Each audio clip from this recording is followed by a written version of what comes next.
Bola Ahmed Tinubu's rise to the presidency was not a sudden event, but rather the culmination of a long and storied career in Nigerian politics. His journey to the highest office in the land is a testament to his ambition, strategic thinking, and unwavering determination.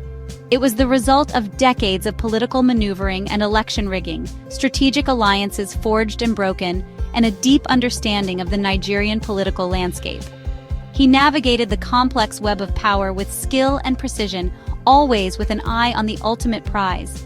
Known as the Jagaban, a title that reflects his political influence and power, he secured the APC ticket after a hard-fought money-sharing primary election, overcoming significant challenges and opposition within his own party. This victory was a crucial step on his path to the presidency, and campaigned on the promise of renewed hope, a message that did not resonate with many Nigerians who were yearning for change and a better future. His campaign was full of dance rather than debate with other candidates and well-organized question-dodging press conferences, reaching out to buy voters across the country, and well-organized bigotry messages in Lagos and other southwest states. He promised to transform Nigeria as he did Lagos during his tenure as governor, pointing to his track record of development and progress in the state as a blueprint for the nation. He promised to bring the same vision and leadership to the national stage. Nigerians, exhausted by hardship, insecurity, and a lack of opportunities, he listened intently as he promised economic revitalization, promising to create a more prosperous and inclusive economy for all Nigerians, not forgetting he said he would continue from where Buhari's failure ended. He promised job creation, particularly for the youth, and an end to rampant insecurity that had plagued the country for far too long. He vowed to restore peace and stability to all regions of Nigeria. His victory in the 2023 election was contentious, marred by allegations of irregularities and disputes over the results, but ultimately upheld by the Supreme Court, solidifying his given mandate to lead the nation. On May 29th, Tinubu was sworn in as Nigeria's 16th president, marking the beginning of a new plague in the country's history. He immediately signaled reforms, indicating his intention to tackle the country's challenges head-on. He ended the costly fuel subsidy on day one, a decision that sent shockwaves and confusion, suffering, and poverty through the nation. He argued it was necessary to save the economy and redirect funds to critical sectors such as education, healthcare, and infrastructure. The promise of short-term pain for long-term gain, a sacrifice that would ultimately benefit the political elites in Nigeria. Tinubu's supporters saw him as uniquely qualified, with the experience and political capital, to make tough decisions that others had shied away from, to implement the necessary reforms to put Nigeria on the path to sustainable growth. While critics doubted both his legitimacy, questioning the fairness of the election and the harshness of his policies, fearing the immediate impact on the lives of ordinary Nigerians.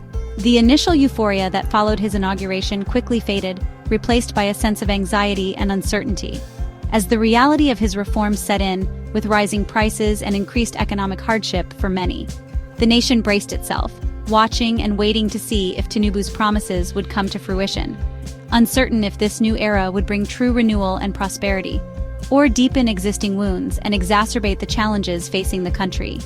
2 years later, the debate over Tinubu's legacy remains as fierce as ever, with Nigerians divided on whether his policies are ultimately beneficial or detrimental to the country's future. The long-term impact of his presidency is still unfolding: poverty, hunger, suffering, out-of-school children, insecurity, dilapidated health facilities, bad road connections, and many more, to mention but few. Tinubu's administration will be remembered for the suffering of Nigerians, hunger for its sweeping economic reforms in its opening weeks. The abrupt removal of the fuel subsidy ended decades of artificially low petrol prices that snuffed out life from the SMEs, freeing up funds but triggering immediate hardship. Simultaneously, the government unified Nigeria's foreign exchange markets, floating the naira in a food import economy to attract investment and stabilize the currency. Economists and international partners praise these moves as necessary, but the execution left ordinary Nigerians exposed to sudden price shocks. Petrol prices tripled overnight, and the naira's value plunged, fueling inflation. The reform's long-term goals were clear, but the lack of safety nets set the stage for widespread economic pain and unlimited hunger. The hardship that followed would define the total 4 years of Tinubu's presidency. The immediate fallout from these ambitious reforms, designed to reshape Nigeria's economic landscape, there was a relentless and often devastating surge in inflation, a phenomenon that quickly overshadowed any potential long-term benefits. Government lavish spending, buying yachts, building mansions for VPs and padding budgets, soaring petrol prices triggered by the removal of subsidies, drove up transportation and food costs, creating a ripple effect throughout the entire economy. This in turn began eroding the value of stagnant wages, leaving many workers struggling to make ends meet. For many families, a month's salary, once considered adequate, could now barely feed a family for a single week, forcing difficult choices and sacrifices. Markets became places of anxiety and dread, as even basic goods like tomatoes and peppers slipped out of reach for millions of ordinary Nigerians.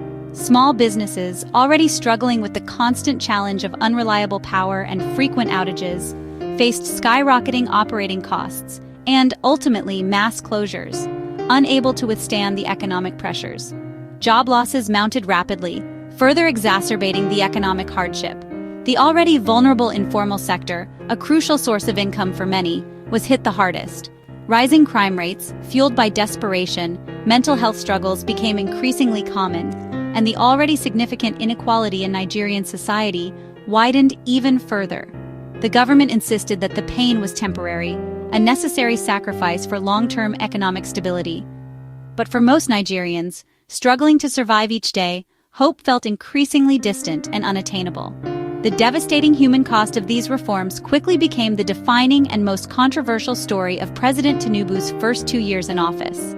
Survival, not prosperity or progress, became the harsh and unrelenting daily reality for millions of ordinary citizens across Nigeria.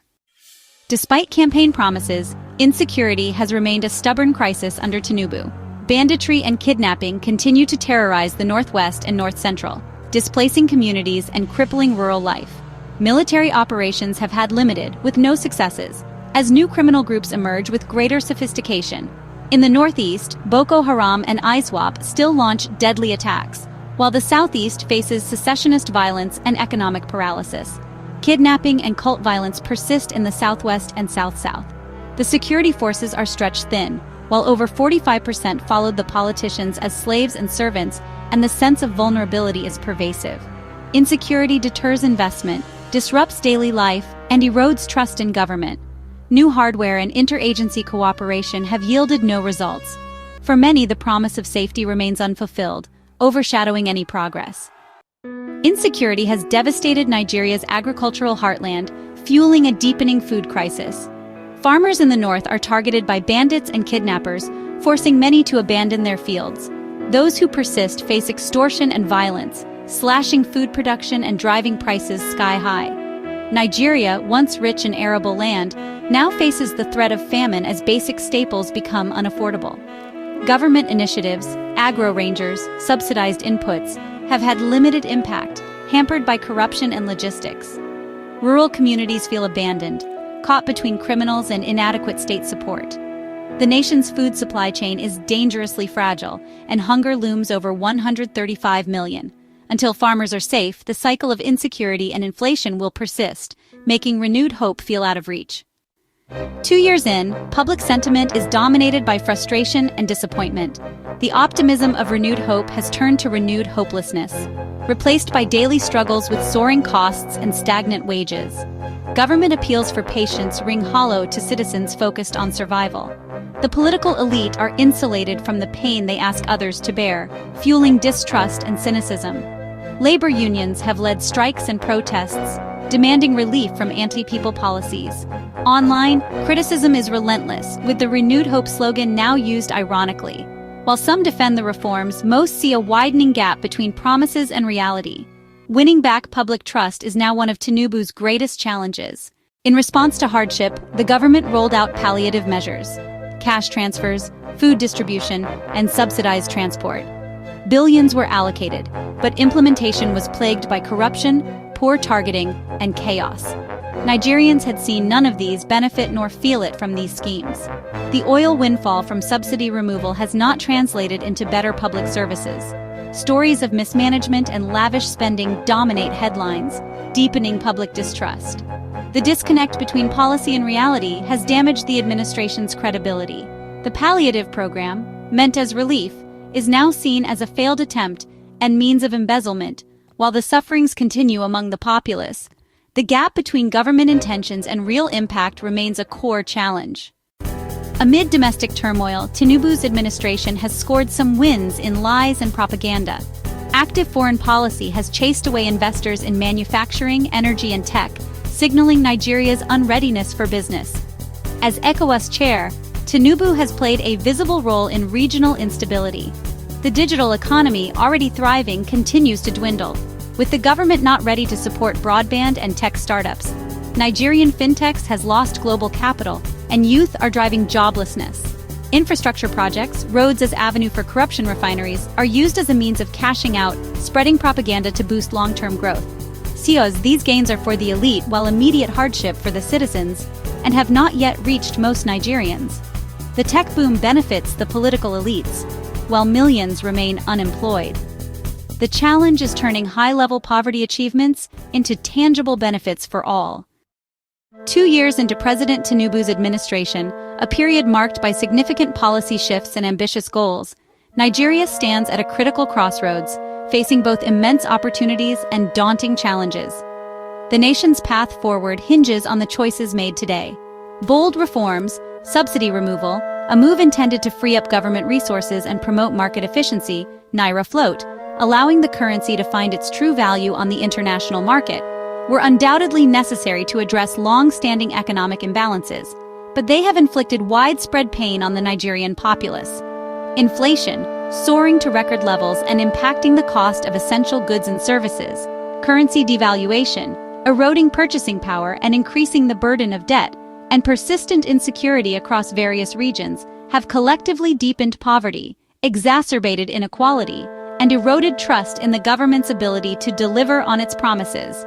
Palliative measures designed to cushion the blow of these reforms have largely failed to provide real and sustainable relief to those who need it most. And insecurity continues to cripple rural life, disrupt agricultural activities, and severely hamper food production, threatening food security for millions.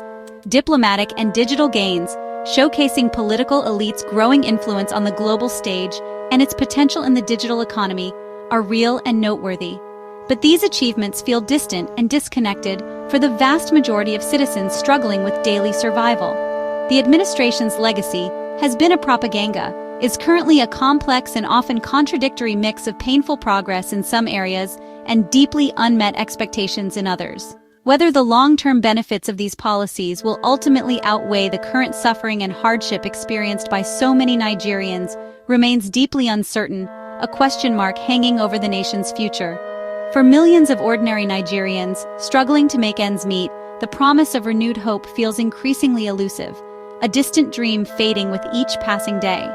The administration's greatest test now is closing the widening gap between ambitious policy pronouncements and the harsh realities of daily life experienced by the majority of its citizens. The next few years will ultimately determine whether Nigeria's current pain and sacrifices will indeed lead to lasting and equitable progress for all its citizens, or whether they will simply deepen the existing despair and exacerbate the already precarious situation for millions.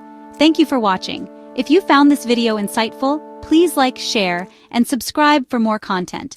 Let us know your thoughts in the comments below.